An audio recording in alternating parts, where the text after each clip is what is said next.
This podcast is a member of the Place to Be Nation family. Visit us at placetobenation.com, the only place to be in your pop culture world.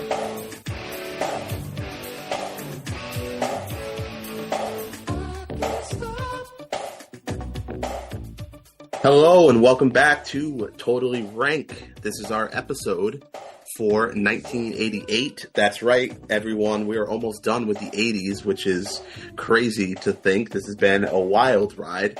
I'm excited for it to continue. Of course, this is the podcast that puts your opinions in order, and we're going to do that with the songs released in 1988 in this episode. But of course, I can't do this on my own.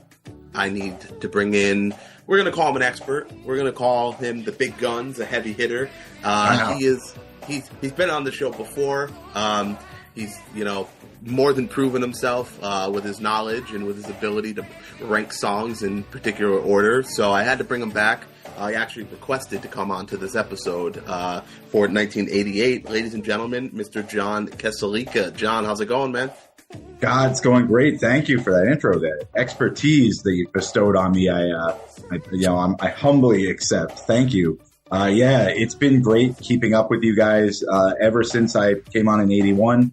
Kind of listening to a lot of different opinions about music throughout the 80s and evolving, and listening to Scott and you. So the two Scotts last time. In 87, we were really encroaching on some kind of like an interesting era in music in the 80s, where I think all of a sudden there were a lot of different genres hitting at the same time on the charts, and we started to see some different feels emerging. And I thought this would be what better place to kind of come in and, chime in again with my takes on 1988. Yeah, I was just thinking how different it's been since your last episode. Just 7 years, but the music is very different. And we're talking about... Yeah, we're going to be talking about things that wouldn't even be imaginable in 1981. Some of the stuff here, so it's wild how it's only 7 years when you look at a calendar, but the way that music grew and kind of changed, and like you said, new genres that weren't even like, we could have rap songs on our list. We could not do that conceivably in 1981. So without I think we had Rapture in there. We might have had like Body sneaking in at some point, but yeah. Yeah, so it's a lot different. So before we get into it, two questions. The first one I think I'm going to ask is, why 1988? Because you after 1987, you messaged me and asked if you could be a guest for 1988. Why this year in particular? So 1988 in particular, to me, it felt like a year where I was really, really more aware of contemporary music, of like the modern song. Obviously, I'd grown up listening to the same songs that my parents would play in the car or at home, and I was familiar with, very mainstream poppy stuff. My sister's 5 years older than I am, so that helped with getting me into some other different bands that might not be like on the regular top 40 rate. 1988 is a time when I think we started to see a little more even of that like college radio scene be really popular. So it's the early legs of like alternative music. REM was kind of just getting their big major label album came out that year. But also there's some great, it's probably like the height of 80s rock, like hard rock, I think, in this year with what dominates the charts. And you guys touched on it at the end of 87 with one album that really kind of dominated the year, especially music video wise, that we'll get into in the charts. And that Video Music Awards from 88 is one of the first, it's the first one I can remember ever watching on MTV. So all of the videos from this year are really embedded in my brain as like, the soundtrack of that every part. So yeah, 88 felt important to me. And there's also, it's an interesting year to me because some of the big hits, the big hitters from the 80s we've seen. Prince has an album, but nothing great coming from it. I strained to get a Prince song on, but Love Sexy just doesn't have that many bangers from it. And we've got like the tail end of Michael Jackson's Bad, but that was really 87. So we don't have as much, like some of the big artists we think of aren't really here. So I think there's a lot of fresh blood.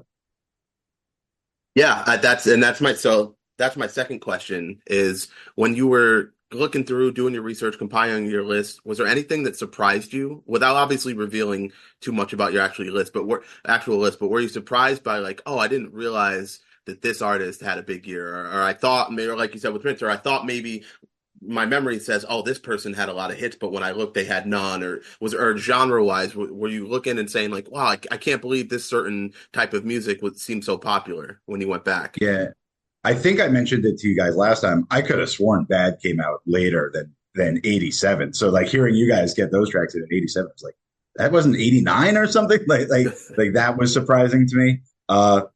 The what surprised me in compiling my list was the lack of ballads. I thought I felt like I didn't really. There weren't a lot of those. Usually, you have a ballad that's up there that's top of the charts in the late spring, early summer, right around prom season, or like we have different tracks that take over. And I don't think we had as many of those this year. Just looking through the charts or looking at some of the releases.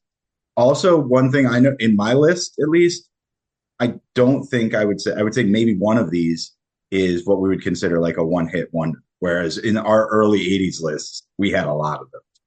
So we're getting a lot more from either established artists or artists who were going to go on and establish establish themselves. And these are some of their earliest hits.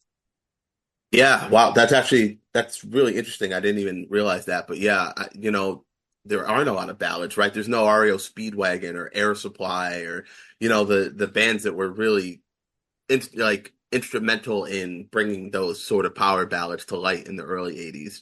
Yeah, we've Mm-hmm. definitely gotten away from that. And the same thing for me. I think I arguably maybe have one what you could argue is a one hit wonder, but the rest of my list, yeah, are all artists that were very established or went on to become more established into the 90s. So yeah, it's a good observation. So let's just get into it then. As always, guest goes first, so you can start with your number 10. Of course, if at any point in time you name something and I have it higher, I'll shout that out and vice versa, and we can get to it when it comes up again. Cool. So we'll start at number 10, and it's the album I was referring to when talking about the VMAs earlier. In 1987, it actually came out late 87, and they had a couple singles from it, but this single off INXX's Kick is my favorite, and to me is really kind of a genre defining or like band defining for them, and that's New Sensation by INXS. Yeah, It's good. Not on my list, but yeah, very, very good song. just I think the album came out and they list out some of the rock hits first, as Devil Inside and Need You Tonight came out. But Yep. New Sensation was this amazing blend of like synth and guitar and just an upbeat message throughout.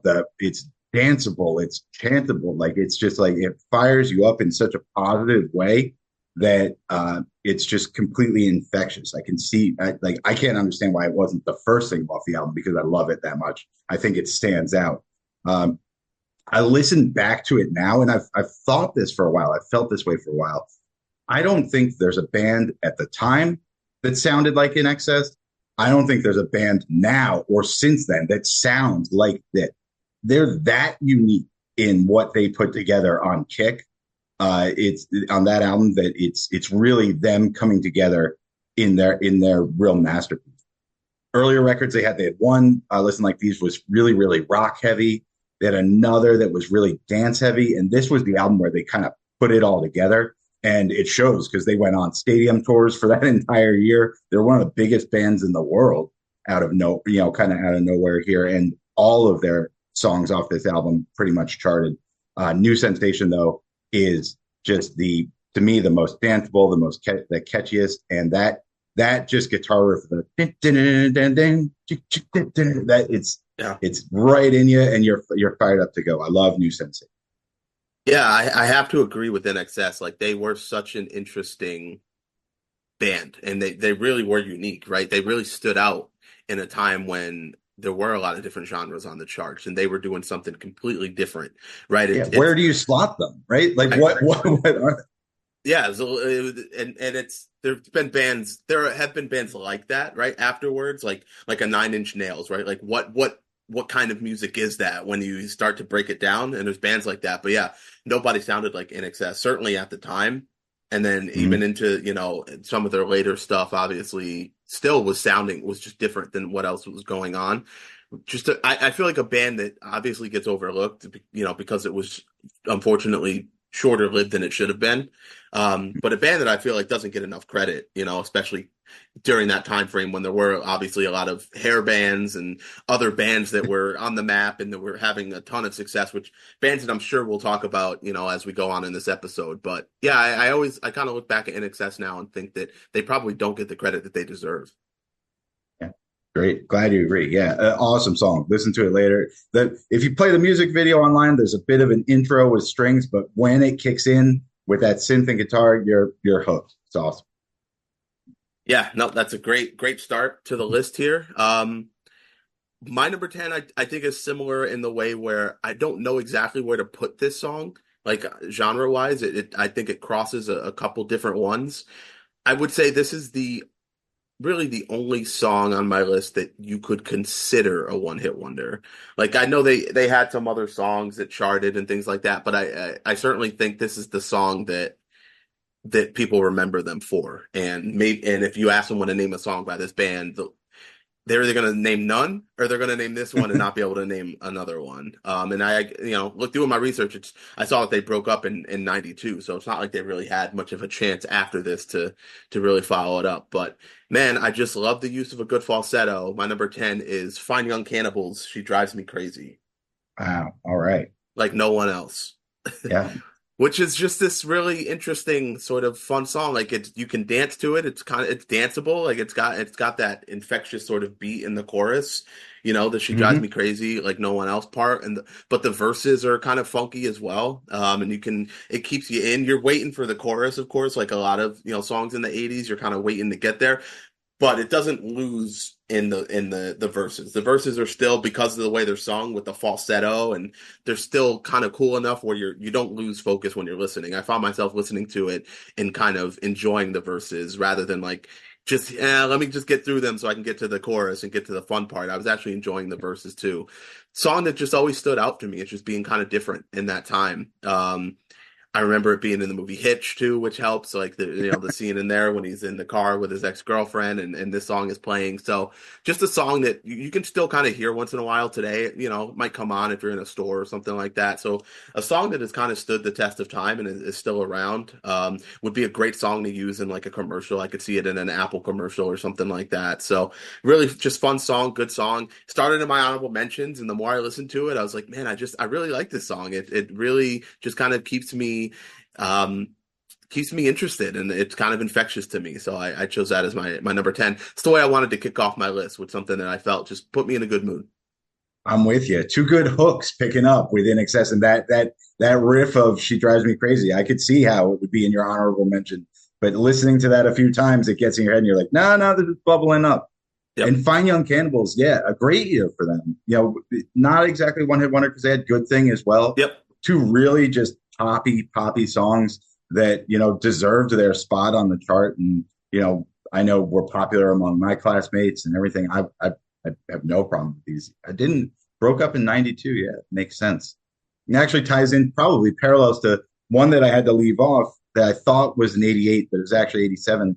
Another kind of two-hit wonder at the time. I was looking at Midnight Oil and trying to use any of their tracks. They kind of had that same kind of time, same kind of like shelf life as here. But their album dropped 87. I wasn't able to squeeze them in. But yeah, Fine Young Cannibals, you would have expected to maybe hear some more from them. It's a shame we didn't get much of a follow-up. They definitely had they had taken that 80s sound, but added some distinct quirks to it, like you said, particularly vocally, that made it really more compelling. And would have been nice to hear more from them, but I'll listen to this track all the time if it's Fine Young Cannibals singing it or the awful Kermit and Miss Piggy cover that came out later. Right? Yeah, that won't be on my list when we get to that. When we get to whatever 2000 year that was. Yeah, it won't be on my list. But yeah, no, good song, fun song. Wanted to represent it, so I'm glad I got to. So nice. Number 9 for you. Number 9. And number 9, I went to a super group of sorts, and grew up listening to classic rock, Beatles, obviously with my dad and mom a lot, and I probably didn't appreciate it as much at the time when I was listening to this song when it came out, but I liked it. And looking back now, to think of all the artists that compiled on this, and that's in the late '80s. George Harrison, Tom Petty, Roy Orbison, Jeff Lynne, Bob Dylan got together and formed the Traveling Wilburys, and they had one album that they released before Roy Orbison tragically passed at the end of this year, but they put out some killer singles off of it. And my favorite that they did was End of the Line.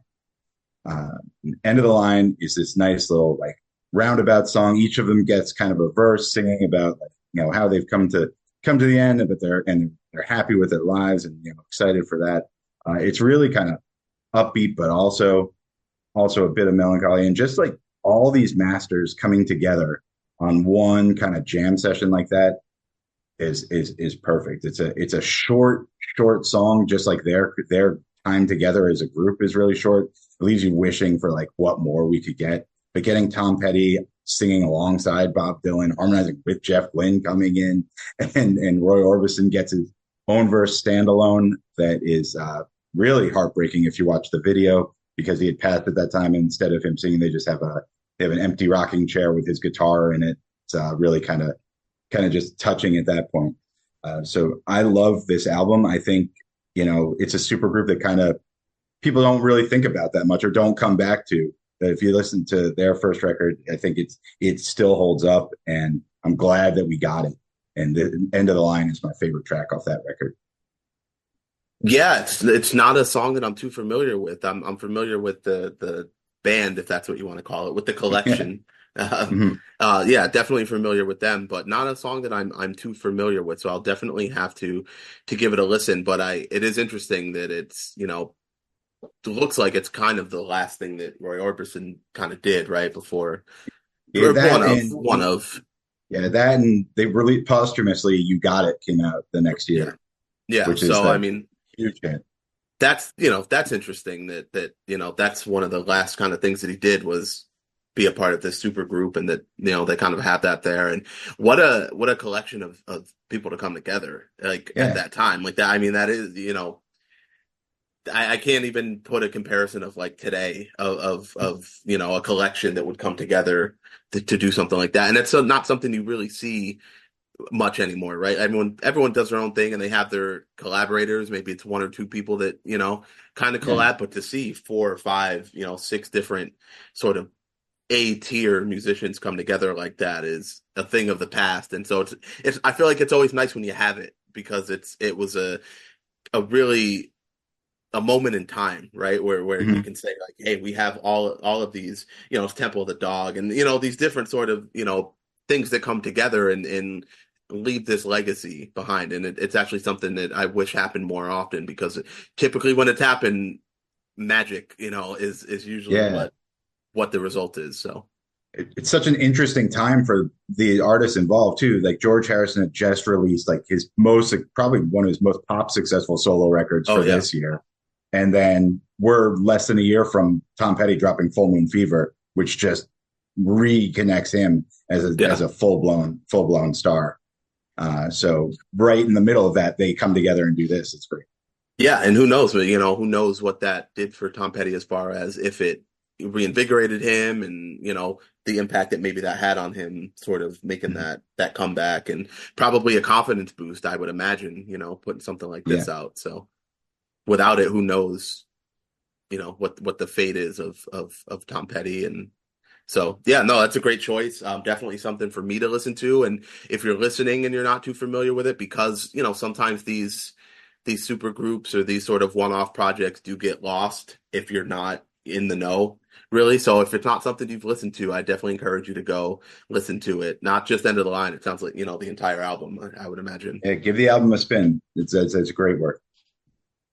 All right. I will move to my number 9, which is not a super group, just a regular group. But a song that man, you talk about a song that you're still going to hear everywhere to this day. You walk into a bar, you go to a sports game, whatever the case may be. This is a song that's really stood the test of time, and it still plays, and everyone just has a great time with it. Something everyone can sing along to. It's a song that, people's parents like, and just a great sort of infectious song from a band that obviously has had an incredible career, that was really, getting their chance because of what was happening with rock music and hair bands and trying to keep forward. So I'm just gonna say the first line because everyone knows it and it's so fun, but love is like a bomb, baby. Come on, get it on. Yeah, my number 9 is Pour Some Sugar on Me by Def Leppard. And Nice. it's Excellent. just fun. Like this is just a great fun song to sing. You go to karaoke, you're gonna hear someone doing this. Like just so many fun parts of the song. Obviously, the Pour Some Sugar on Me in the Name of Love is great. The Take a Bottle, Shake It Up. It's this song's like just great fun lyrics. Musically, it's done very very well. I would imagine it sounded great live. May still sound great live. Who knows? But it back in the day during this time, I'm sure this was a terrific live song to hear because it's just so much fun and really just kind of a stadium rock anthem. It has that feel to it, but it's also just one of those fun sort of like "She's My Cherry Pie" kind of songs, that it's just like it's Yeah. just fun, and you just if you're hanging out at a barbecue with your friend's dad, and he's in his 50s, he's probably a Def Leppard fan, and he's probably playing "Pour Some Sugar on Me" at some point. So I get a lot of like barbecue vibes and just kind of hanging out with my best friend and his stepdad, who would play this type of music, and I know, their family was a big Def Leppard fan, so that kind of put me onto it. And then, just listening to their other stuff, of course, but, Pour Some Sugar on Me just being kind of the most fun of their hits. So really great song. Wanted to start my list with it because it is kind of a perfect starter, but I felt like it was overall just a little bit better than Finding Cannibal, so I had to put it ahead. It's one that definitely deserves a spot on the list. It was in my honorable mentions as of like 3 hours ago, and then it bumped up to like it bumped up into the charts. It actually bumped up into number 8, but I even bumped it higher, Scott. So I got to tell you, this is going to come up on my list higher. But I'm happy to talk about it with you now. You're absolutely right about Pour Some Sugar on Me. It's one of those that just for its staying power, you have to respect it. But it is one of the songs where, and we saw a lot of rock artists kind of taking this where they were incorporating more of that call and response that they had seen be successful, like almost from rap artists, and trying to do more of that in. And you have like Joe Elliott going back and forth with I forget the guitarist's name, but they're as they're singing along, it really gives this kind of rhythm to it that's different from the other hard rock and metal and kind of metalish stuff that Def Leppard was famous for.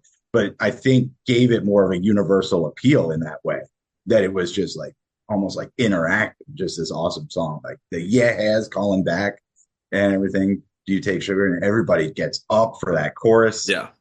It's a rouser is what it is. And it's a great track. And I couldn't believe when I was going through this morning, I was like, honorable mention. Come on, we gotta give him some help. We gotta put him up. So it does come up in my number 6, but talking about it here with you is fine. I think coming back to music videos, not a very impressive video to me, but for some reason, at that point, I remember it dominating the like nightly countdown. MTV. It was number 1 for a month, and I was like, not really a video, but I think it's more for the song. Def Leppard, similar to NXS, launched this into massive touring, so you can't deny the success of the song and power of it. So great stuff. Really, probably the definitive hit off that album. And like you said, at the end, what it got me to do was go back and explore more Def Leppard stuff, like their older stuff, and hear the real like rock stuff that's not as poppy as this, but that was great too, and loved that stuff. Yeah, I saw too that this was VH1 actually ranked this the number 2 song of the 80s, of the Number entire 2. 80s. Okay. So of the entire decade, which is, I mean, that's really saying something about this number song. 2 of the decade, and we've got it in number 9 or 6 of a year. Yeah, so clearly either we're wrong or VH1 is wrong, which I'm not. I'll let you guys listening decide who's right and who's wrong on that. But glad to see that we already have some crossover. But you can just keep yours going and take it away with your number 8. All right, I'll roll into my number 8. And this is the one song on my album off my list I would probably consider a one-hit wonder. and it's one that again kind of stuck with me because of the video, but at the same time, it's just a damn catchy song, and it's very of its time. It's very of late '80s, blending rock, blending horns, and whatnot. And it is the Escape Club's "Wild Wild West," which if you don't know the song, I'll just say it. Hey, it's the video with the floating arms and like disembodied legs, and people singing around, and you'll be like, "Oh yeah, that one, right." Heading for the '90s, living in the '80s is what they're singing about, and it's just this infectious funk. She's so mean, I don't care. I'm living in the wild, wild west. I love this song. The horns kick in at a perfect time. There's the gunshots that kind of like punctuate it, and the whole thing is set to this one just continuous snare, like that just sets the tone, and it's an amazing track. It's when you hear it, you get jazzed up. You watch the video, it brings it to another level, I feel. And it's one I was reading about. It was like, oh, I think the UK banned the video because they thought it was like not torture porn, but it was showing, like they said, disembodied limbs. But I don't know. To me, I was impressed because it's a cool special effect that you have arms floating. I imagine, at 8 years old, 9 years old, I didn't really understand what it meant that like the one set of legs is like rolling down a garter belt, but I don't know. Like, that's just how we're experiencing, right? There's a random Spanish breakdown in the middle where they rap in Spanish. Again, just for me, it's a song that kind of embodied that anything goes kind of time of this period of the late '80s, where like we said earlier, you could be listening to a rap song and then next would come on a metal song, and next would come on, just like almost, just a regular pop classic. It was all in there, and this was par for the course. You could find the Escape Club, Wild Wild West. Yeah, I very much remember the music video.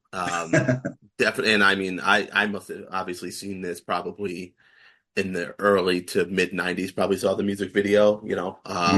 Yeah, the video always stood out because it was just very odd and weird, and I grew up in a family where big like horror movie fans, and it kind of gave me like sort of like Hellraiser type vibes of just like, yeah, it's just disembodied parts.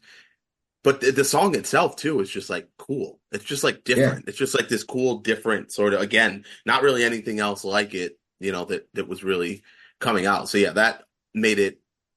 It's always great when a video, can kind of get you to listen to the song because maybe otherwise you wouldn't. Like I could imagine, because it's a very particular type of song. I could see like if someone's just kind of in the car cruising and it comes on, maybe they'll change it because they're like, I'm not really sure what this is. But when you have the video, and the video was like captivating, and so you're watching the video and you're not muting it. So, you hear the song and you're like, oh, you know what? The song's kind of catchy. The song's pretty cool too. So it's always nice when, especially these bands that kind of these one-offs, right? These one-hit wonders have, a great music video that goes with a song that really helps people listen to the song who maybe wouldn't have been into it otherwise. And so I think that's what led to kind of the success of this song. But yeah, I don't know that I can't tell you anything else that they did. I couldn't tell you anything else about it. I thought I was trying to think of what like if they had some ties to, if they were from a different country, but no, they're American, and who knows? Like, there you go. Yeah, you know what? I guess sometimes these bands just disappear, and yeah, who knows? Who knows? Maybe that one day there'll be a some sort of documentary or something about what happened to Escape Club of its time, man. You get lyrics talking about Ronnie because they're referring to Ronald Reagan. You can't do this in now. Like it's an encapsulation of that period. I think it's great for that. Yeah, no, that's excellent. That's a great shout. Our number 8 could not be more opposite, John. Okay. Now, from something that's just weird and different and kind of interesting, and like you said, so something that's kind of its time and doesn't really wouldn't really translate today. To me, something that's completely different, somber, if you want to call it, something a little bit more real. My number 8 is "Fast Car" by Tracy Chapman. which is an amazing song, right? Like such an incredible song. Tracy Chapman, I mean, her performance on this song and the vocals is amazing. Like it's captivating in a completely different sense. Like you're just captivated by her voice and the lyrics of the song, and you really listen to it, and it's a story that you're listening to. It's just so good, and it again just stands out in a time when there's so much hair metal and there's so much, like you said, rock was really at the forefront, and there's, the beginnings of hip hop, and there's just so many things happening to get this sort of just stripped down, folky, you know, almost easy listening song. It's just easy, right? It's just Tracy Chapman singing, playing instruments, and that's it. But it's just so damn captivating, this song, and it's so good. And it really, it's like when you watch a movie and you're really captivated. And at the end of it, you go, wow, that was an incredible journey that I was just on. That's what this song is for me. Like after the song's over, you're just like a weight feels lifted off your shoulders because you're like, all right, wow, I got through it. Like I don't know that I feel good because of this song itself, but I also feel good because it's a great song. It's just a kind of an emotional roller coaster of a song for me. But I just think that it's one of the coolest songs of that time. Just so different, and I knew it had to be on my list. Probably could even put it a little bit higher, but I needed to have it on the list because it really is a great song. And Tracy Chapman's a great artist and has some other really great songs too. A great artist, yeah, and it ranked far higher on my list. I will say that, but I'm happy to chime in with you here as well. You know, absolutely, a great singer songwriter can go can or surpass like even whatever glam and everything that's on the charts, and this was proof of it. That like a song with a heart, with a real story and a real connection, ability to connect with the audience, can carry that past any of the fancy videos or big stage shows or anything. And that's what this is, stripped down. It's really telling a human tale. And you mentioned feeling like a weight's lifted. The song to me, where its power is that even though it's dealing with a fairly melancholy story throughout, it has this over resounding feeling of hopefulness towards the end. That's what I carry from it, and I think that's what makes it that's what led it to stay on the charts. If it was just a downer, it's like, oh, we're sad about things. There's no way. This is like, yeah, we're uplifting and we're going to push forward and everything. And it's, Tracy Chapman has had a really successful career as a songwriter and singer after, probably not as many hits as she would like, but I think she's always been true to like her art form, and with her song, with being able to write her own songs and perform them. And I think this was such a great entree into her. And the album itself is great too. I said, again, my older sister had it, and I knew Fast Car, but then I would listen to the other songs and listen to Talking About a Revolution and listen to other tracks, and then like, wow, there's more to this artist. So it's a great pick. Again, we'll come back to it a little bit later, but it deserves to be on any 1988 list in my mind. Agreed. Obviously, agreed. Let's get to our lucky sevens here. Lucky seven. All right. I talked about at the beginning how college radio was kind of really taking off, and you started to see even on I think Billboard charts, they started listing like college charts along with pop and Hot 100 and everything. And one of the big albums that came out, REM had a big album that came out that year. It was their first with Warner Brothers, but another album that came out from really mainstays in college radio and influences for artists down the road were the Pixies, who released Bossa Nova that year, and their song "Where Is My Mind" came out in 1988. And "Where Is My Mind" is a song that people listened to in college back then, and people were into alternative rock in the early round. Definitely caught hit of it, and a lot of the artists we would listen to in the 90s and into the 2000s. Definitely listening to this music too, because they used it as an influence. That iconic guitar hook that just flows throughout the song.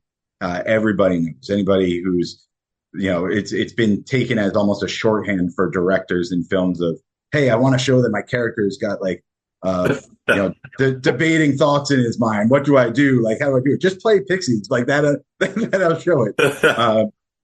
Famously used at the end of Fight Club. It's playing over the end for wrestling fans. I think it was Orange Cassidy used it as entrance music for a while. It's a very Pixie song. It's not like 100% sounding like everything they do, but I think it blends kind of the best of Black Francis's lyrics, Kim Deal with guitar in the backing, and just like that hook that was written to carry him through. It's a great track. It sticks with you to the fact that if that guitar starts up, you automatically recognize it once you've heard it. You're like, Pixies. And the Pixies, again, a band that probably people listen to the Pixies now if they're first visiting them, and they'll often say like, "Oh, this sounds kind of like Nirvana," or "It sounds kind of like this." Well, yeah, it does, because the Pixies did it first, and these artists really appreciate it. So oftentimes they don't get as much appreciation as they should, and I think being able to put them in here, it was a big song at the time. It's remained a big song since. So for 1988, yeah. One shout out for our college radio standouts, the Pixies. Yeah, I agree with what you said. Really influential band, right? That I do, I listen to a lot of, music history podcasts, and I watch a lot of, YouTube documentaries or whatever. And the Pixies are always one of those bands, right, that comes up, like you said, some of these grunge bands, and some of these bands into the 90s that got really big, always sort of cite the Pixies as a gateway, right, into the music. And Kim Deal, one of those artists that, again, probably doesn't get enough credit, right?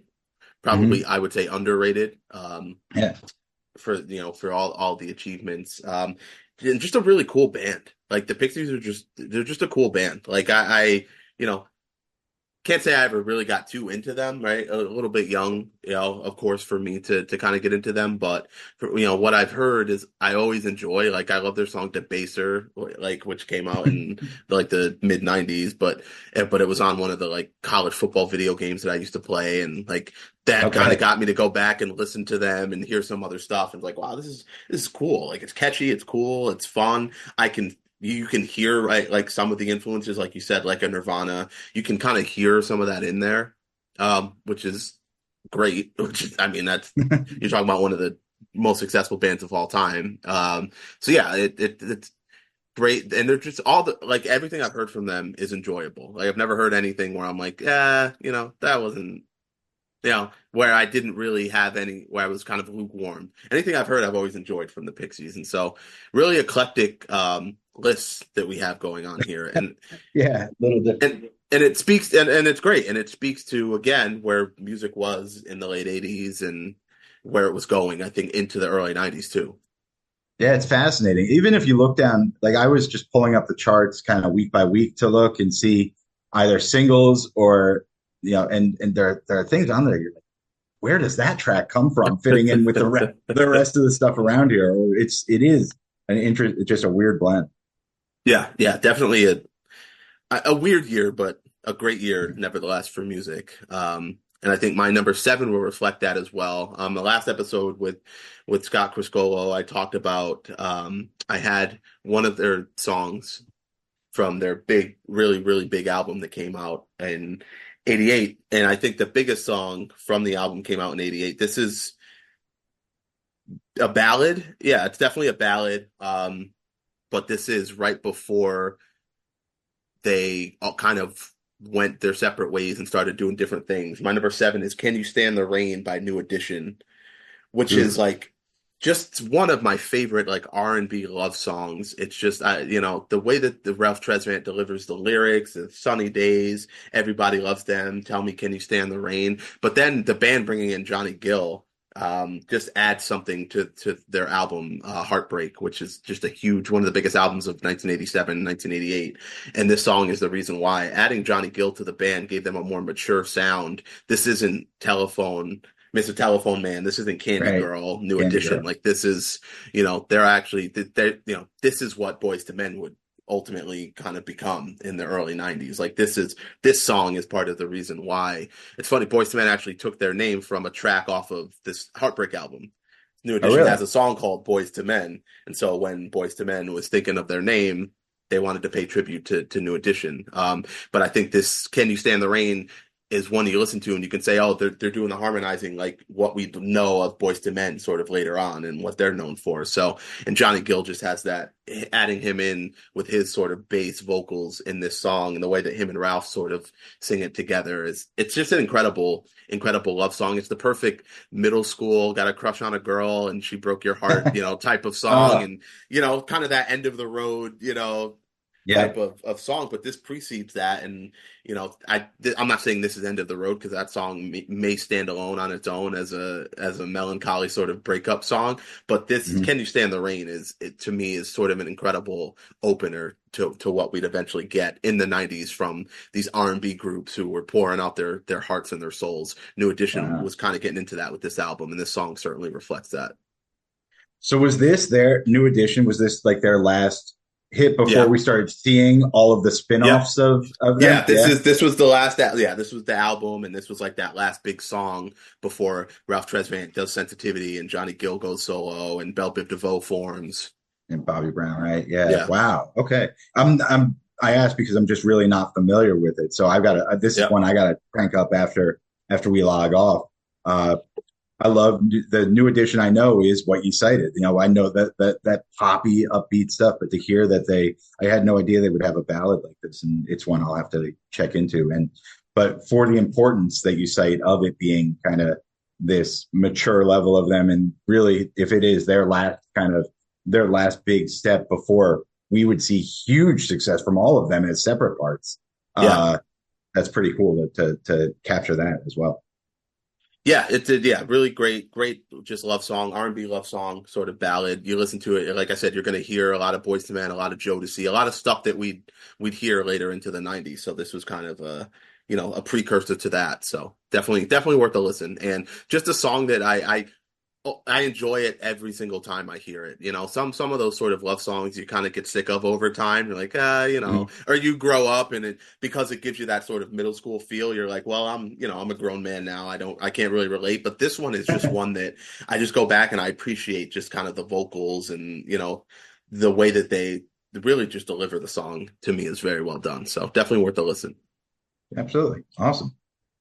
And I'm a big New Edition guy, so Oh, this is my last chance to really get them on a list here. So you got their revival. They reunited. yeah, Did they put out anything new for that, or they was it just touring? no, they did. They put out an album in '96, but it's not. I mean, not worth anything being in a top 10 list. That's for sure. So Okay. yeah. I won't hold Speaking my of breath. '96, we're on number 6. So let's get to it. Yeah, and my number 6 is what we talked about before. It's one that cranked up the charts. Pour Some Sugar on Me. Again, I'll just repeat. Such a big hit at the time, and such an enduring track that even though it started the morning, started a few hours ago, still in my honorable mentions, and it's just too much to deny of its importance in the year, its importance to the band, and its importance to kind of just that sound, that arena rock that was still around, but it was now even more just like I don't know, it still existed. We could still have it. That was the big thing. Yeah. Yeah, and then what again? Just to reiterate, like what's great about the song is that it starts up here and it stays up here, right? It never Oh yeah. wavers. It's right from the very first note all the way through. It's at a 10 out of 10. Like it's cranked up, and sometimes that's just what you want. You don't always want that in every song, but sometimes that's what you need. It's just something that's just on a 10 and keeps you there, and that this song definitely does that. There's a reason it's a sports anthem. There's a reason you can play it in Yeah, stadiums. It's because it's meant to be played at that level. Yeah, and that's a cool thing. And there are no punches pulled. It's not trying to do anything special. It is just out there. It's a rocker. Yeah. yeah, absolutely. So, yep, good number 6. My number 6 is one of the few songs that could probably rival Pour Some Sugar on Me. This Mhm. is probably very low on my list, and I'm just going to admit that. And this is probably going to rub some people the wrong way, especially when they hear the rest of my list, because the rest of my list is very, it's in a very specific genre, I would say. Kind of the rest of my list kind of stays in one pocket. This is the last thing that's not like the others. It's probably one of the most recognizable songs of all time. And again, I know that it's low, and I do love the song. It's a little played out for me, but I can't deny how incredible it is.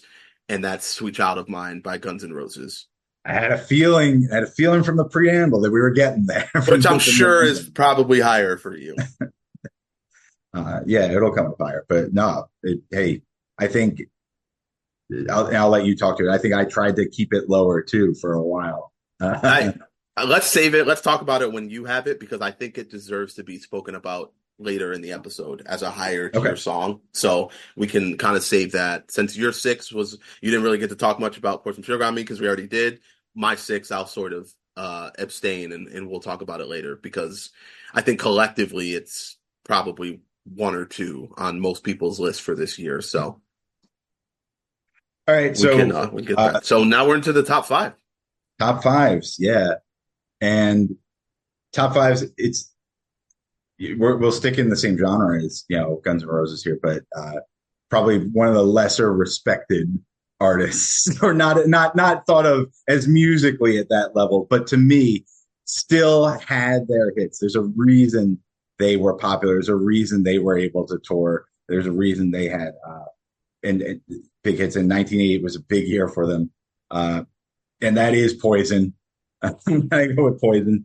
Open Up and Say Ah was a huge album for them that year with a lot of hits off it. But to me, probably the song of theirs that is actually really delivering a narrative and has a great guitar riff to it, guitar solo to it, great Bret Michaels delivery, accompanying video is Fallen Angel by Poison.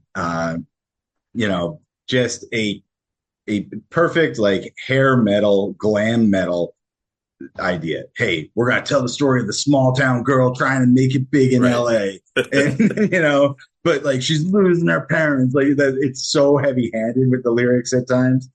Heads you win, tails you're gonna lose. Oh no, like rolling the dice of her life. Oh wow, Bret Michaels getting really deep. Yeah, he's deep. Yeah. It's a fun song. It's as deep as Poison's gonna get, probably.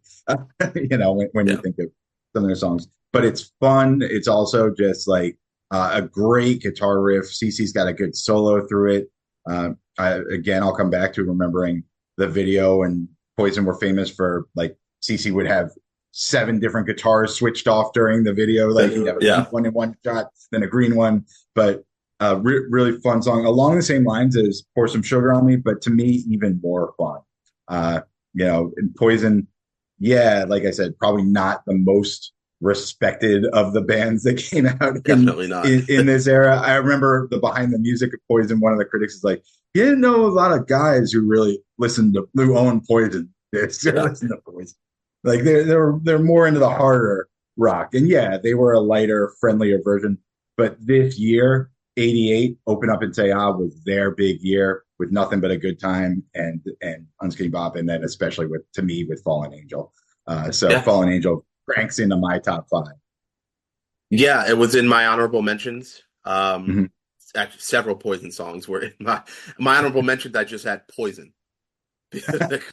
Pretty much. I think Chris Scolo might have had some on his. If we had him here this year, he might have thrown in some Poison. I'm sure he would have.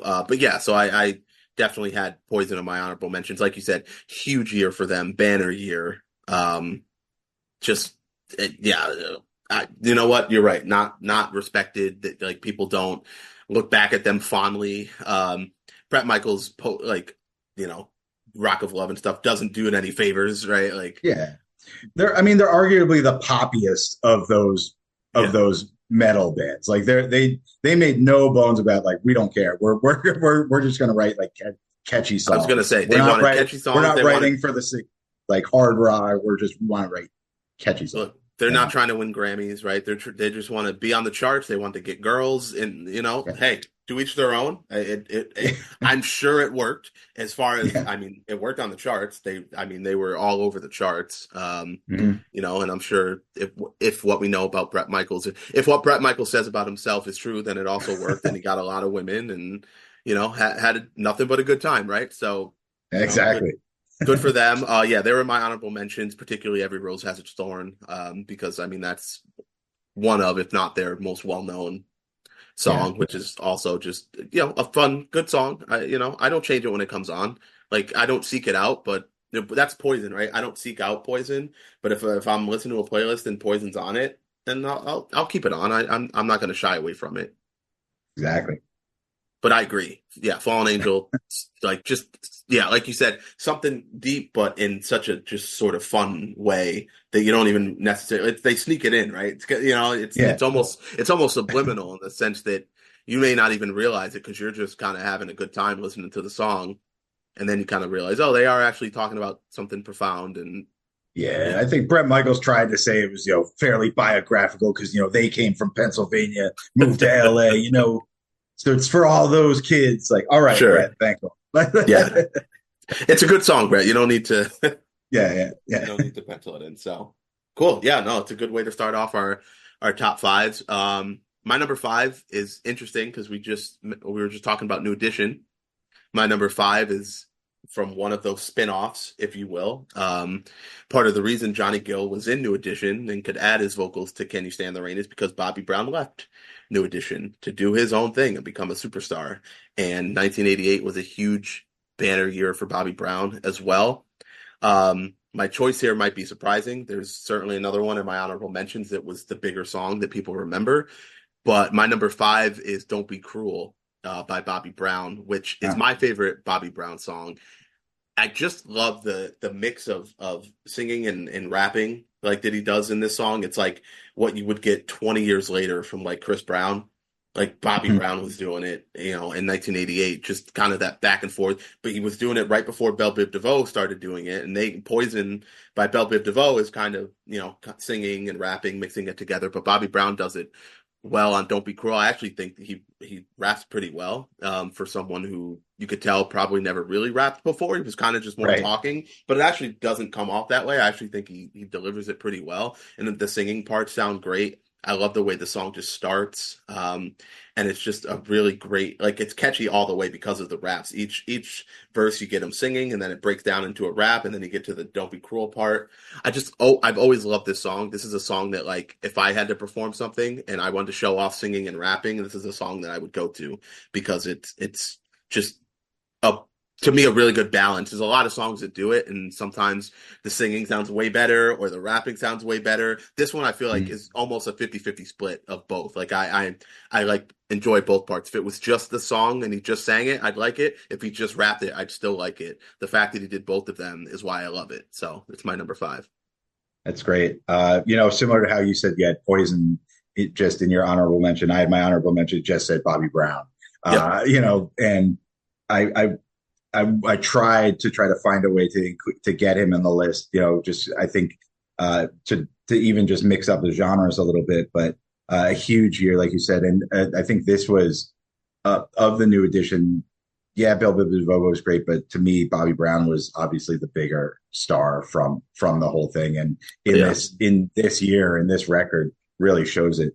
Uh, I love the point you made about that, just like how this stands out from the other songs and why you would like it because of the bounce back between the rap and vocal. And yeah, that does kind of separate it out and make it even more of a unique song and really a good introduction or proof of concept that hey, Bobby could do this on his own. It wasn't necessary to be a part. So if anything, this Don't Be Cruel and the other tracks and then My Prerogative from that year really just kind of Yep. asserted that okay, this is going to work. Yeah, Don't Be Cruel was the not o- I mean the name of the album and this was his first Yeah. release. So this is the first taste of hey, Bobby Brown is a solo artist. And then this did so well that My Prerogative also came out a few months after, and those were the two from '88. And it was just, Mhm. it's like strapping the rocket to a guy, right? It's a wrestling term, Yeah. like the big major push. That's what this was. It was like, okay, this is it, and now it's off to superstardom. Yeah, it was just like, okay, he can do it. Good, let's go. And And again, he just sure did. yeah, disclaimer to any listeners: this is just about the music. It's not about the person. It's not about things that happen later on in life. This is about 1988 and the songs that came out in 1988. And there's no denying that Bobby Brown's songs in 1988 were great. Hmm. So throwing that out there. But yeah, that's my number five. I just always love this song. And John, don't worry about not having a certain genre represented on your list, like I said, because all the rest of mine are kind of in that It's area. on the So thing. Cool. So we're at number four, huh? number four already, yeah. Wow. I had that opening riff for In Excess, which kicks off the opening riff in Where Is My Mind. That's memorable. All right, so yeah, number four. Some of like the memorable guitar riffs that I've had on here, or just hooks to songs. In Excess was a great one. The Pixies, that memorable hook. To me, if Vernon Reid from Living Colour wrote never wrote anything else aside from the guitar hook he wrote for the beginning of Cult of Personality, he would be in the Rock and Roll Hall of Fame already. And that's my number four is Cult of Personality, Living Colour. It's a song that another one that we say, like I keep coming back to. I feel like I'm repeating myself, but it kind of stands by itself alongside what else is on the radio. Even if we're listening to Poison or listening to Guns N' Roses, yeah, they're guitar-driven rock, but not like this. Not with lyrics that are kind of politically driven, obviously, echoing leaders from the past and calling into the like weird duality of political ideals, not with a group of people of color playing the song and playing Yeah. hard rock and metal. And this, I think, goes a long way in that way too. In its uniqueness, it's the vocal is delivered awesome. The guitar riff and solo both stand out. I think they're ranked usually higher if you look at any of those VH1 lists or anything. And then, again, a fairly memorable video, which is pretty much just their performance, but cut in with clips of, political leaders being Yeah. mocked by people in black and white. It is an awesome song, and it stands alone to this day. I think they just did a remastered version. They've had other hits. Living Colour are a really good hard rock band. Listen to their other stuff if you can, but this was their big hit that made it through, and there's a reason it still plays today. And you hit that opening riff and everybody knows what's coming. Yeah, this is an instantly recognizable song. Instantly Mm-hmm. recognizable. You hit the nail on the head. Like this song is unique for a lot of different reasons. One is the fact that it's a group of colored, individuals like doing hard rock. Wait, what? when you're looking at rock bands at the time, and they've all got the long hair, everybody looks like Bret Michaels, or Axl Rose or John Bon Jovi, and then you see Living Colour, that stands out completely, right? The fact that they're just doing things that nobody else was doing, and then you listen to the song, just to have your lyrics, around Mussolini and Kennedy and like Joseph Stalin and all the different shout outs in there at a time when like that wasn't always the easiest thing to do. There was a lot of, um, 1988. I mean, there's a ton of stuff going on, 89, the wall comes down and like, what I mean? So this is right in a time where it's a little bit taboo maybe to bring the political landscape into, pop culture, if you will, right? But they put this song out and it's just got these really interesting lyrics that you're like, I think I need to listen to that again. I may have missed something the first time around. I may have missed one of the things that they're saying here. So, I mean, that was incredible and very, very different. Not just singing about, pour some sugar on me or nothing but a good time, where it's just like partying and good. This actually had a lot of substance to it. And yet it's over one of the greatest like guitar riffs and one of the greatest, I think, single songs. And like when you put a band together, all the instruments and everything they did together, this is like the perfect concoction of a backing track like for a song. It's amazing. It's incredible. So good. Obviously, us wrestling fans know that this song has even more meaning to it, and it had a new life in 2011 and has continued to sort of breathe since then. Yeah. It just heard it the other night, right? And at the Royal Rumble, and it was like I enjoy this just as much now as I did the first time I heard it. So it's a great song. It's not going anywhere. Um, and it is one of those, again, songs that you're like, oh, let me see what else they have, and then you go and you listen to more of their stuff and realize that, like you said, they're a really good band. Like they this is Yeah. an extremely talented group of individuals in this band that put out some really really good music. So I mean that's a great shout.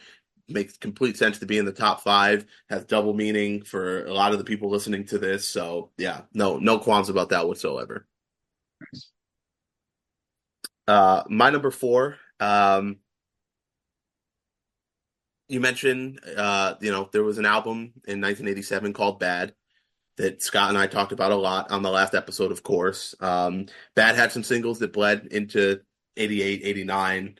That's why I think, when you think about Bad, it's like, well, they were still playing songs from Bad when Dangerous came out. Like, Yeah, so they stretched them out at that time. They would release singles over 2, 3 years. Like it's yeah, crazy. exactly. Right. Yeah. So, th one of the singles, one of the singles from Bad is one that I mean, Michael Jackson again. It's hard to separate sometimes the music video from the song. So many of his singles just had the classic, iconic music videos that you remember, especially around this time. The Bad music video, the stuff when Dangerous comes. Those have a ton of music videos that are incredible. The Way You Make Me Feel, people remember that video, and Mhm.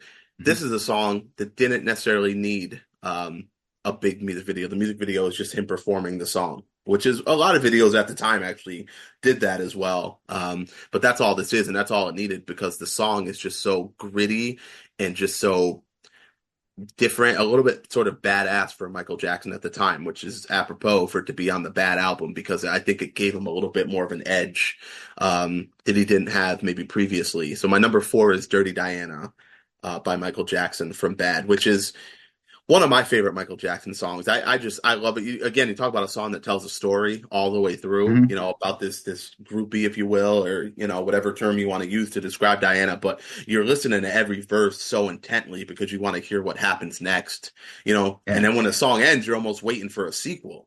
You're almost like, well, I wish there was more of this. I wish he had come out with a part two, down the line to kind of continue on with this character that, it's similar in the way of Billie Jean, where he creates this character that you want to hear more about. Diana is very similar, right? You want to listen to more about it, but the way that he delivers this song, just with that sort of grittiness to him and a different side of Michael that, was very different than what we were hearing from anything on Thriller.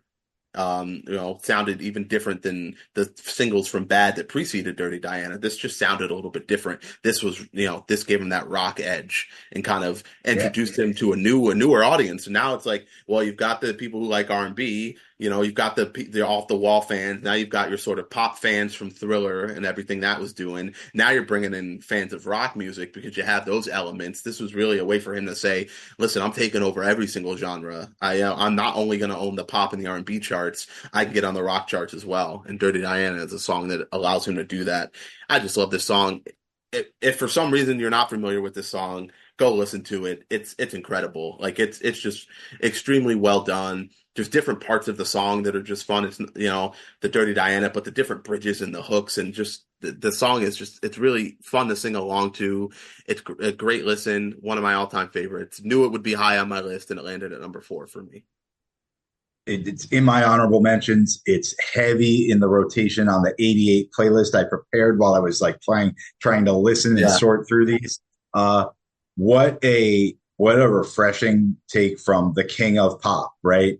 To yeah, hear that title of King of Pop, to hear the legs that he has to be able to get into a rock genre like this.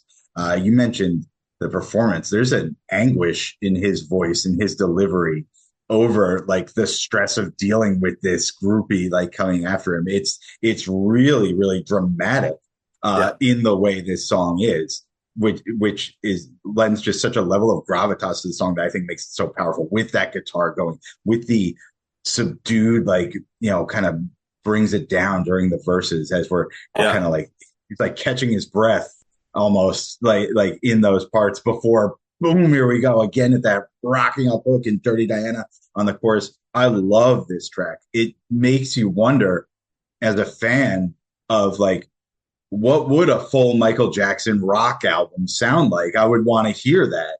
Yep. Uh, and it's a shame we didn't get a lot of it. I think at the same time, like it's like when Janet did Black Cat, and that was, Yeah. okay, they can do like they can expand out into that rock. And I wish we got more of it. I love this track. I would have no problem seeing it in any top 10 or even top 5.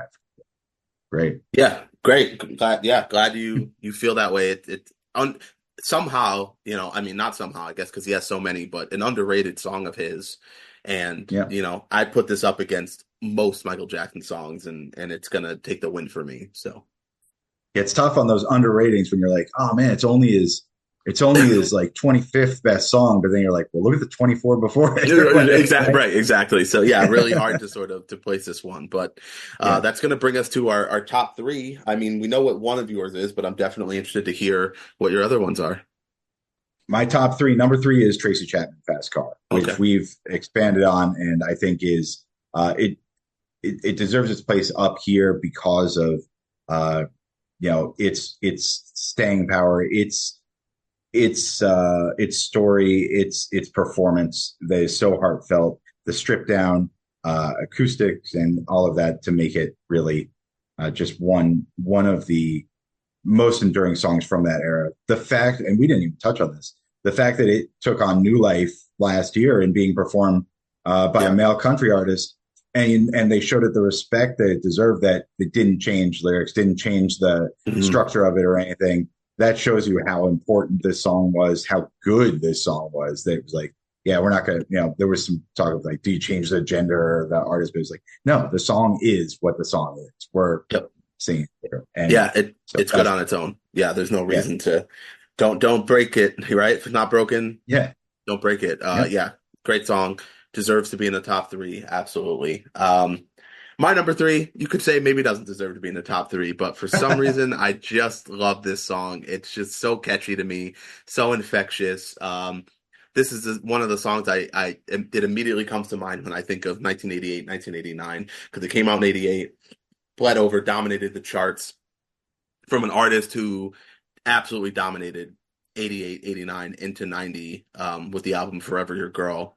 But I just Wow. absolutely love this song. The way this song comes in, dun dun dun dun dun dun dun dun dun. Dun. My number three, Straight Up by Paul Abdul.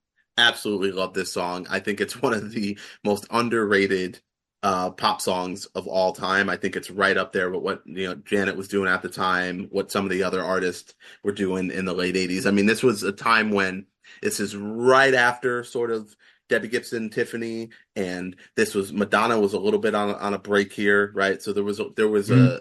there was a space, right? It was kind of Janet, Whitney was just starting to put out some hits a couple years prior, but there was a space for someone to come in and kind of almost take the Michael Jackson role, but from the female perspective. And I think Paula Abdul came in and did that with her Forever Your Girl album. Yeah, you could call her the queen of pop, I would say, from 88 to 90, because she was just cranking out the hits. They were catchy. They all had really fun, cool music videos. I mean, I think about the Opposites Attract video, where she's dancing with the dog and the puppet or whatever. And, MC you know, Scat Cat. the videos were great and fun. The songs were catchy. Everything you were looking for pop in that time. And I just think Straight Up is just a really fun song. Everybody knows this song. Everybody knows the chorus of this song. Straight up, now tell me, do you really want to love me forever? Or am I just a hit and run? Everybody knows that part. But the You know that verses are oh oh fun. oh The when oh it oh oh, hit it. it's like everybody can, like, doesn't matter who you are, you sing along to that part whether you admit it or not when when Mhm. this song comes on. And that's, to me, that's the mark of a great pop song. Is it incredible? No. Are the lyrics like profound? Is this a U2 song? No, not by any means. Like, this is easy, it's simple, but you know what? Sometimes that's all you need, and it gets the job done. Has a great beat to it. It's easy to sing along to. It's catchy as hell, and it's my number three. I love it. I love it. I think I probably associate Paula Moore with that 89. Like you said, it Yep. kind of bled over into it. But for an introductory single to an artist, like what way to start Yeah. for Paula? Like you're off again, similar to Bobby Brown, you're off to the races with something like this. Yep. And incorporating obviously a talented dancer, so able to incorporate that along with the singing and just pop hooks. it's a great track. Yeah, good job, Paula Abdul. Yeah, that's the thing. You think of her as a dancer and American Idol judge, and I think she doesn't get the credit that she deserves, in my opinion, for that first album, Forever Your Girl, is really well done. I like how you put it though, kind of like bridging the gap. Yeah, we had the mall rock idols there. Madonna's still working on True Blue, I think, or living on Yeah, or like a prayer is about to come out exactly. in Yeah, '89. So we need something in there. Belinda Carlisle, we don't have enough Belinda Carlisle, so here we go. Okay, we got yeah. I mean, but look at the list from '89 or '88. We don't have any real pop women on here. The women we've had has been Tracy Chapman doing more folksy stuff, or even in my yep. honorable mentions, the only other female artist I have is doing more folksy stuff. So we needed someone to take up that mantle for female pop stars here, and Paula Abdul does. Yeah, absolutely. And the result is my top three, which I know is crazy. People are going to be like, you have Straight Up over Sweet Child of Mine. But you know what? Sometimes these lists just come down to, what you remember, right? And I just remember hearing this song as a kid and just being like, this song is just so cool. And this Straight Yeah. Up is just always kind of stuck with me. So that's my number three. Well, listen, they may give you grief for having Straight Up over Sweet Child of Mine. I'll hear things for backing Poison and all their makeup wearing. And I know having something in my top two at number two here is just going to be chirping on the like lame Jersey guy who's just going with his home field and their real poppy stuff, not that hard rock. But Chris Gola mentioned it last time that New Jersey, the album came out late '87 into '88, probably one of the biggest, like best front to back, like arena rock, hard rock albums that came out in that era. And Bon Jovi in 1988 released Bad Medicine, which is to me like the ultimate rock track that Bon Jovi did. They've had Yeah. pop hits with Living on a Prayer. They've had the ballads with Wanted Dead or Alive. But when you think of something that is just like a straight up rock and roll song and can play to the arena, can have everybody chiming in on the chorus, has keyboards in it that carry it through, has a bulbous breakdown, and then even that hanging on at the end where they're holding onto the chords and they're like, you know what, we're going to do it. We're going to reprise the chorus again. And it comes back even louder. It's so awesome seeing it live. It's so awesome hearing it on the radio. Bad Medicine by Bon Jovi it's my favorite Bon Jovi song, which I know probably gets people to say even that's weird, but I love the song, and it's number two for '88 on Bon Jovi's Bad Medicine. Yeah, I mean, that that is saying a lot. Obviously, Living on a Prayer was my number one, on that list. But I mean, yeah, it is a great song.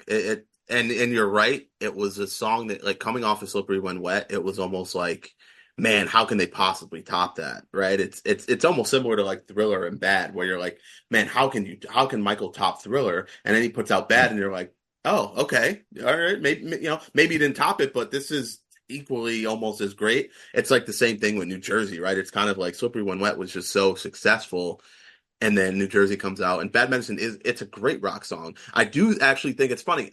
I think it's a really big song. People know it. I do think it actually gets lost a little bit in this year, behind like a Sweet Yeah. Child of Mine, and behind a Poison, and behind Def Leppard. And because again, It's the some people don't it's think of Bon smiley it's Jovi as smiley it's smiley John Bon Jovi out front instead of Axel and Slash. Like yeah, right, exactly, it's yeah. And then I think right after this is I'll Be There for You, right? So I mean, it's they, yeah.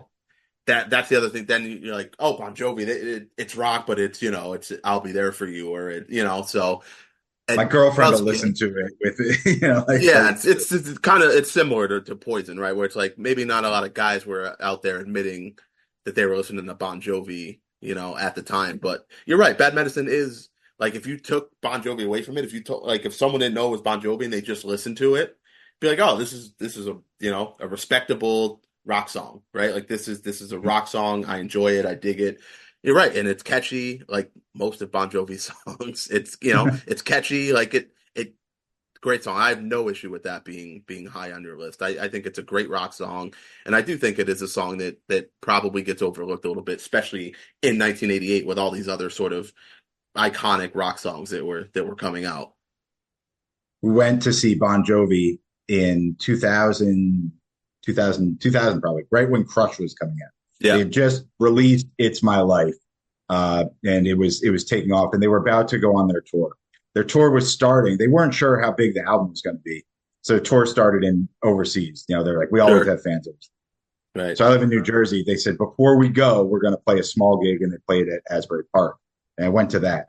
And Asbury Park Convention Center is a tiny venue, almost like a high school gymnasium size. And seeing Bon Jovi play in that like size venue, when we're up front, they're playing Bad Medicine, and we're up close, we're screaming. My buddy and I are screaming like, "Play it again, play it again!" And they're holding out the last note, and John Bon Jovi goes, he's like, "You want to hear it again?" And they broke into the chorus. They broke into the chorus again, and it was just like, yeah, That's incredible. That's amazing. And that's the thing, like you have a personal connection to the song, right? So I yeah. mean it's hard to top something like that. Like all these songs are great, but when you add a personal connection to it like that, I mean that's a memory. That's incredible. That's a great story to hear. I mean, I'm surprised it's not your number one based on the fact that you had that experience. So no, that's Yeah. incredible. That's awesome. And listen, don't worry about catching any flack from people for picking your guy, your hometown hero, and kind of every person has those artists that's like, hey, that's my guy, that's my girl, those are my people, and you're Mhm. just gonna stay true. I'm doing the same thing with my number two. Like All right. I talked about this in the 83 episode, in the 84 episode, in the 87 episode. Michael Jackson's my guy. That's who I grew up listening to. That's my idol. That is my first memories of music are watching Michael Jackson videos and trying to dance to them when I'm 3, 4 years old. So that's always my go-to, and that's what I go back to. It may not be the best for a list. It may not be the best for diversity. It may not be the best for a podcast to continue talking about him. But in 1988, Smooth Criminal came out, and that's my number two because Smooth Criminal by Michael Jackson is an experience. It's not just a song, it's an experience. It's one of his short films. I remember watching however long it is, way longer than it should be for a kid with a little attention span, but to actually sit there and watch the entire short film play out, to get into the song itself, just when the song opens, dun dun dun dun dun dun dun dun dun dun Oh dun yeah. dun, you're hooked. You are absolutely hooked as soon as you hear that. And then you get the rest of that song, the Annie, Are You Okay? His falsetto towards the end of the song that You've Been Hit By, a Smooth Criminal. Like that song is just so catchy. It's so fun. You add the music video that's, kind of that 1920s sort of gangster. He's got the classic white suit with the blue undershirt and the white fedora. Uh, he did dancing on the floor there, and he's got the gravity lean in the video. Like everything about Smooth Criminal to me is just a joyous experience. No, I didn't see it live in person or anything like that. I don't have that connection to it, but I have the connection of just trying to emulate everything that I saw and everything that I heard over and over again from that song. Mhm. It's again one of my it's one of my absolute favorite Michael Jackson songs. I think one of his best, just overall, when you mix song and video, to me, they're both immaculate, and I wouldn't change a thing. I don't care about Alien Ant Farm. I don't want to hear it. This is the superior version. It's not even an argument. Everything about this I love. So Michael Jackson, Smooth Criminal, my number two. Such a quiet performance in it, right? But then, Yeah. but then erupts. It is great. Like you said, you've got your favorites. Michael Jackson. I prefer like the more of the rock stuff, but I love this song too. I think it's a great choice, and it sticks out as being really unique even to his other songs. It Yep. is more it is more not subdued, but just almost like sinister in a way at Yeah. times. Oh Like yeah. it's got some like mystery to it. Uh, how did it chart? Did this do well? Smooth Yeah. Criminal, or Yeah. Oh did yeah. it? Yeah. I can't recall if it did. I mean, to be fair, there's a curve with Michael, right? Because everything he did pretty much charted. Yeah. But yeah, no, yeah, Smooth Criminal did very, very well. Okay. Yeah. But and like you said, visually, boom, visually, the white suit, you all know exactly what we're talking about. The lean over dance, like get a video game made from it for Moonwalker. So Yep. when we did 81, I talked about Journey, and they had a video game made for their album. So we've come full circle, and we've got We another artist with a video game here. With a we video game. have. We We'll have certainly to have. see. I'll try to make sure I can come on in years when we have artists that get games made that.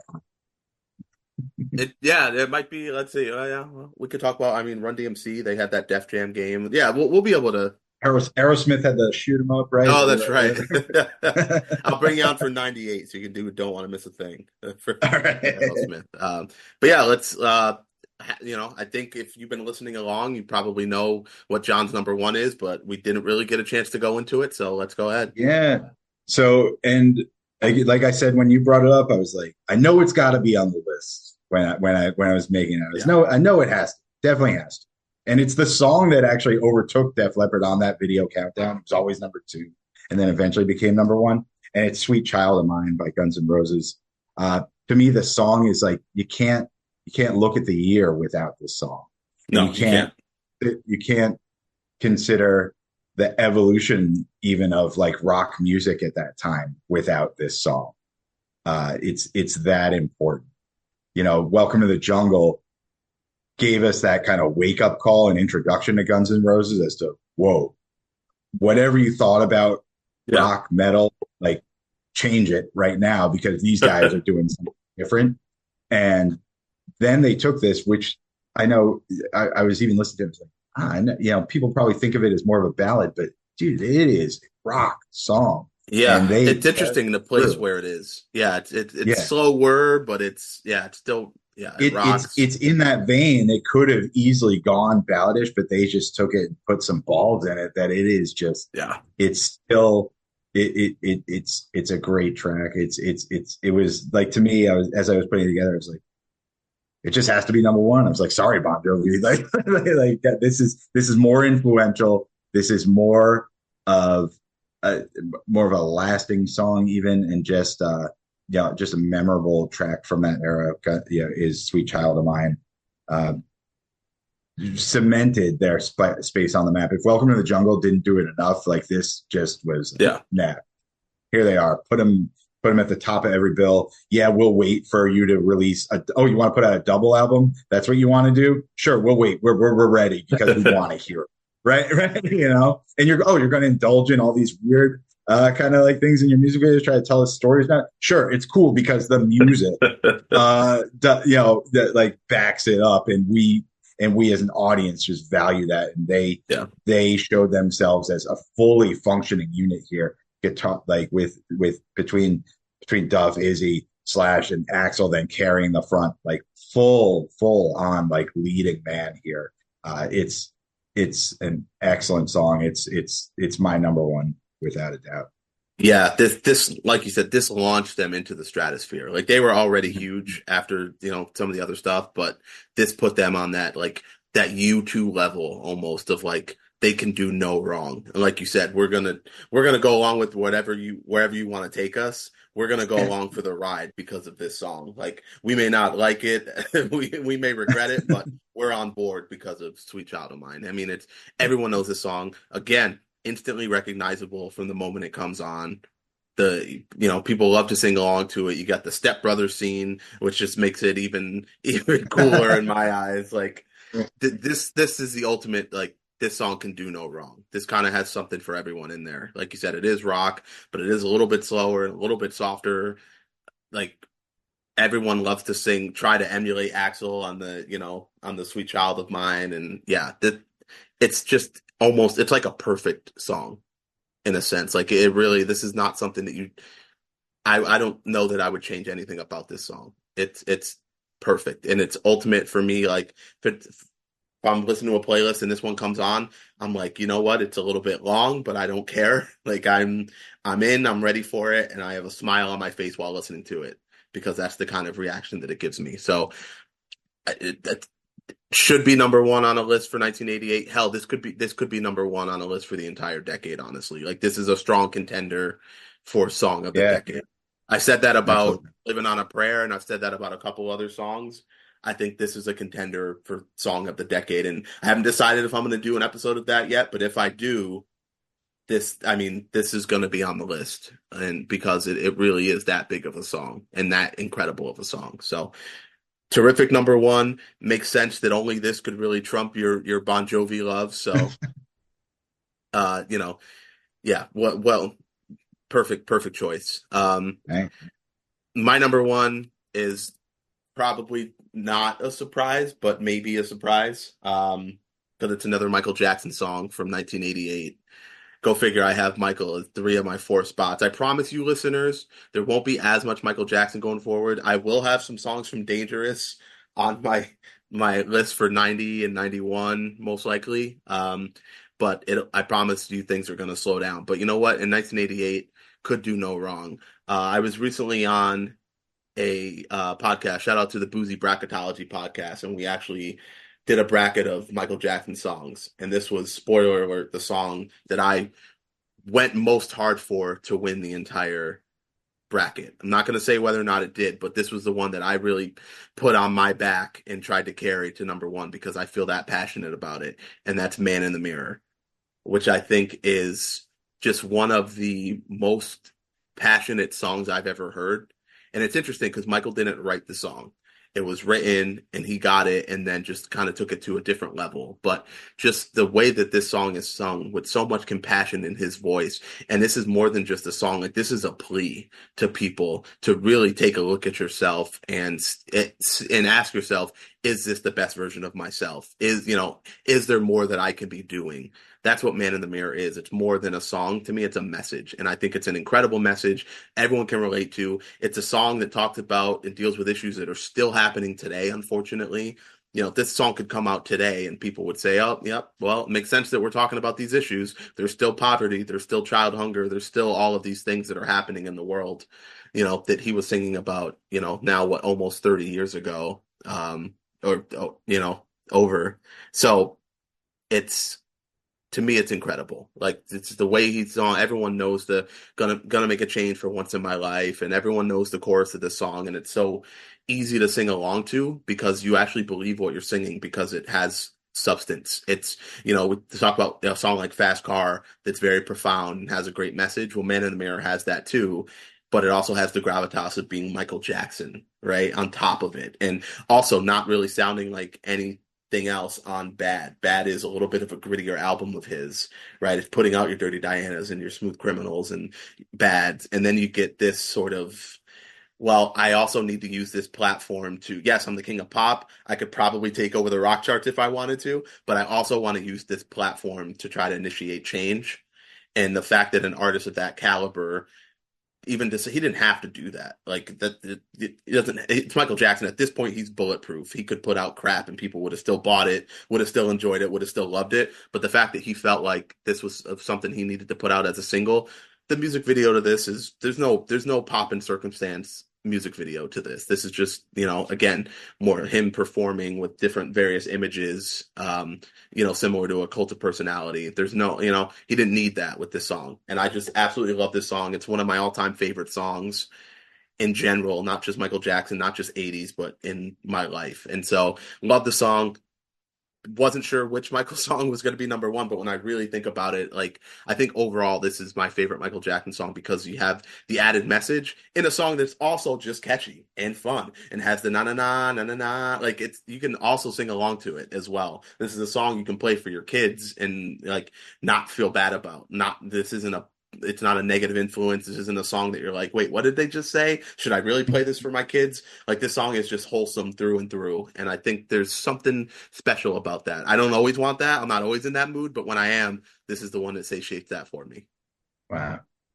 That's great, Scott. Well broken down. I'd say, like, if I've anything from talking here, it makes me realize how much the album Bad shows off really just a range in Michael Jackson. That kind of ability to touch on, to kind of transform himself and in performance. Thriller is a great album, Off the Wall a great album, but a lot of them still lean in that world of pop. Yep. Whereas here you have that ability to lean into the performance is what this song is all about. And so the range, what I'm talking about is his performance. His range can be from that anguished anger in Dirty Diana to that kind of sinister, brooding in Smooth Criminal, to the pop, the just like aggression and Bad, but it's still poppy, to something like this that is just impassioned and beating, but also hopeful. with Man in the Mirror, and there's a genuineness in his voice, in his performance in each of those that probably is most powerful in this song. Like you said, I could see why you would push hard for it in a bracket, like seeing them, because it's one of those kind of peel back the curtain and just how does the artist honestly feel? He's not putting on a show here. This is that's what this song is about, and it works because of that. Yeah, absolutely. Like I said, I didn't feel great about having Michael be in three of my top four spots, but again, these are just three of my absolute favorite songs by him, and they just all happen to be singles in 1988. Like, there's nothing I can do about that. Like, what are the producers thinking when they're putting together that record? And they're like, but wait, then you want this song? Like, Right. and then like we're going for, wait, what do we do? Like, it seems, I can imagine. I'd love to read about it. Jeez. Yeah, and I think Now, it's one of those things again where there's so much content out there about Thriller, right? The making of Thriller and the Quincy Jones of it all and all of that. There's stuff out there on Bad as well, but yeah, there's just such a it really is interesting to think about the thought process behind, right? What goes into that. Like, well, we've got all these great songs. Any song Michael ever made pretty much could be a single, but it's like that selection process and the order of selection. And when do we want to put out something like Dirty Diana? And then we want to put out something like Smooth Criminal. And then we put out something like Man in the Mirror, which are three completely different sounding songs, yeah. like from one album. And we're putting them all out in the same year. Like, it's ridiculous to me. Like, you're lucky if you get one song off of an album these days that's good. But the fact that you get, not only just these three, but obviously there's others as well on the album. In '87, you get Bad, you get The Way You Make Me Feel. So, like, the fact that you get all of these from one album to me is ridiculous. So this time you are muted. Yeah. But yeah, so I mean that's your number one Sweet Child of Mine, my number one Man in the Mirror. Just again, the depth of the year of 1988 is really on full display here. Let's get into some honorable mentions. I only had a few. Like I said, I had Poison. Anything they put out in 1988, I had Bobby Brown, My Prerogative. And then my only other honorable mention, because I want to give you some time, because I know that your long list was long, so I want to give you the chance. My only other one was by a band called Boy Meets Girl, and the song is "Waiting for a Star to Fall," which is just this really sort of cool, rock, female fronted rock song from the year that I've always thought was kind of underrated. All right. I'm not so familiar with it. Yeah, just kind of a rock set sort of, type of feel to it. Mm-hmm. All right, cool. Honorable mentions. Yeah, I had a big list I was going from, and you mentioned My Prerogative. That was a tough one to leave off. I love that song. In Excess off of Kick had probably my favorite ballad of theirs and one of my favorite songs. It's an absolutely gorgeous song. The They Can Never Tear Us Apart. Yep. By In Excess, which is wonderful string accompaniment to it, and there's a heartfelt performance from Michael Hutchence. None of us went with Robert Palmer's "Simply Irresistible," which is a song that paired with a video like just is it works, and it's another one that shows up in movies, and oh yeah, not quite the heavy hitter of some of these other tracks to me. College radio, Morrissey had his first real big single as a solo artist, which was "Every Day Is Like Sunday," and it's a haunting performance and track. That was a tough one to leave off. And I had also young Will Smith released "Parents Just Don't Understand," a heavy rotation on MTV, but also like a rap that was accessible to a younger crowd and very funny and was one that I really enjoyed back then. The other thing I had, I guess, off of I mentioned REM a couple times. "Stand" was their big hit, but I think that gets released in '89 off of Green. The song for me, though, of theirs off of Green was their second single, which is "Orange Crush," and it is a like haunting lyric from Michael Stipe and performance it over like a really strong guitar, not the mandolin or like stringy stuff you had heard on their earlier. It's really showing that they can stretch their like kind of rock muscles. and it's a perfect kickoff to, I think it's side 2, track 1. It's one of those great like lead tracks on an album. So Orange Crush, and that's we gotta throw in one. My other one was one. We gotta have one monster ballad for the hair metal guys. Cinderella in '88 release. Don't know what you got till it's gone. Yes, you know. So if you're watching the infomercials at night and they're scrolling through the songs, that you'll hear the chorus of that, and it's a really good song from 1988. But I think we're starting to see that the tail end of those more hair metal bands, as now Guns N' Roses is showing. Hey, yeah, you guys like lose the makeup, let's rock a little harder, and that starts taking over as we move into the late '80s and especially into the '90s. Yeah, no, exactly. Yeah, it's one of the last last of the Mohicans of that genre, right? Poison and Cinderella holding down the fort until Nirvana comes for us in 2 years. Yeah, I guess the other thing to talk about, and we talked about this offline, is NWA, right? Big year for NWA. Straight out of Compton, F the Police. In 1988, which is, they're so important. Like, now that we're, hip hop's, celebrated its, whatever you want to call it, it's 50th anniversary or it's 40th, like depending on when but now that we have all of this hip hop content, you can go back and say, like, maybe these songs aren't the greatest hip hop songs ever because it's very early, and Eazy-E maybe is not the best like rapper, right? But these songs at that time were so important. I mean, so important to the genre. There's probably rap doesn't survive, I would say, most likely without NWA in 1988 and Straight Outta Compton.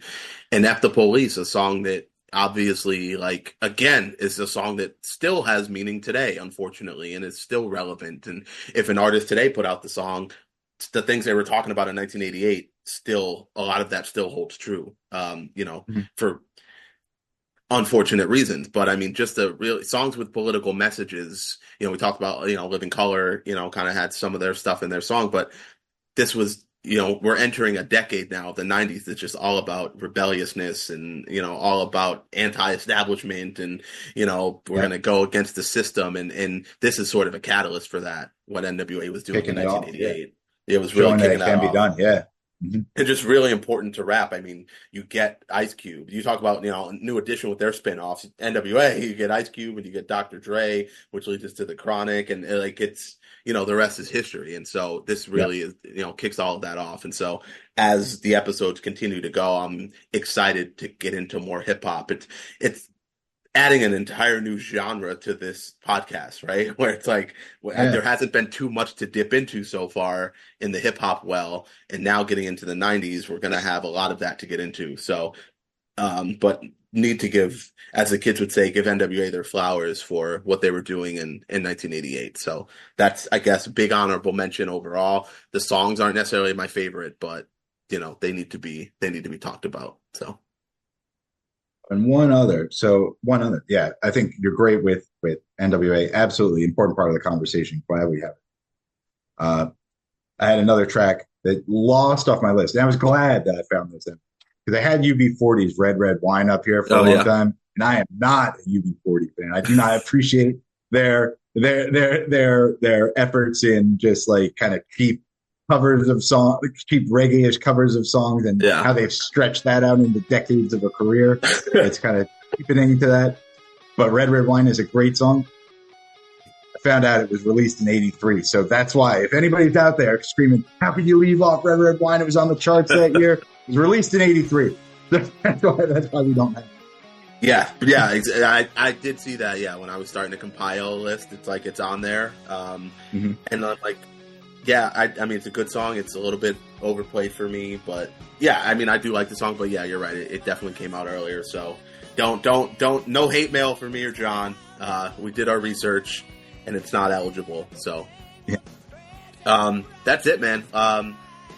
That's thank you, of course, again, for coming back on. It's always a pleasure to have you. I want to give you the floor to, give any final thoughts about, just the year in general or, anything else. Yeah, listen, 88, like I said, a real formative year for me in watching MTV and getting to know all of these different genres of music outside of just what I would listen to on classic rock or the Beatles records at home.